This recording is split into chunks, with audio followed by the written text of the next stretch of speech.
of reinstituting the draft. Back to you. A lot of people interested in that story. Jennifer, thanks.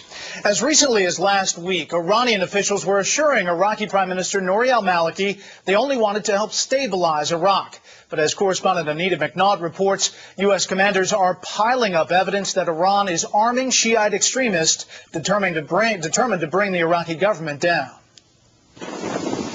Midday 11th of July, the desert southeast of Baghdad, insurgents positioned deadly 107mm rockets, 50 of them, aimed at forward operating base Hammer. By Iraqi war standards, a big operation. The consequences for the base, grave. Pretty chaotic at first. Most of the people, it was the first time that we'd been under attack. One soldier killed, several more injured by shrapnel.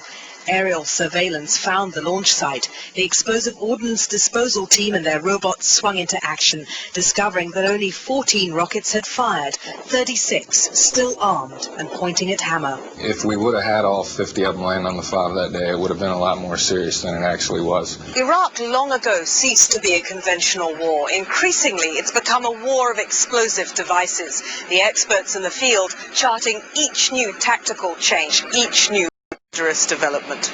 The attack was significantly more professional. The rockets were brand new, the launchers made to a single design in one workshop.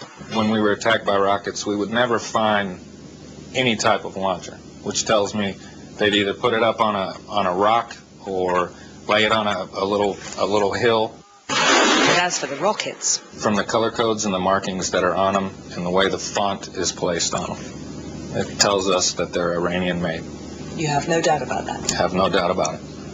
FOB Hammer was put here in March on the route between Baghdad and the Iran border to intercept the flow of Iranian arms and equipment. Intelligence operations led to a house in nearby Nahwan. There, U.S. forces found the video you're watching, made by the insurgents as they prepared for their attack on the base. In the background, a sermon from radical Shia cleric Muqtada al-Sadr, whose Mahdi army death squads have killed thousands. They've long been accused of receiving equipment and training from Iran. The local Mahdi army commander planned the attack. He's now in U.S. custody.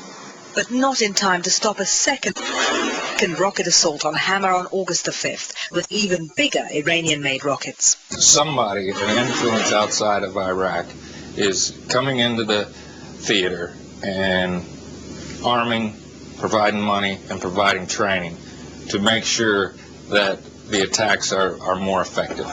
As the surge produces some improvements in security, Iranian influence poses new challenges for U.S. forces and the Iraqis they're trying to protect. In Baghdad province, Anita McNaught, Fox News. Two South Korean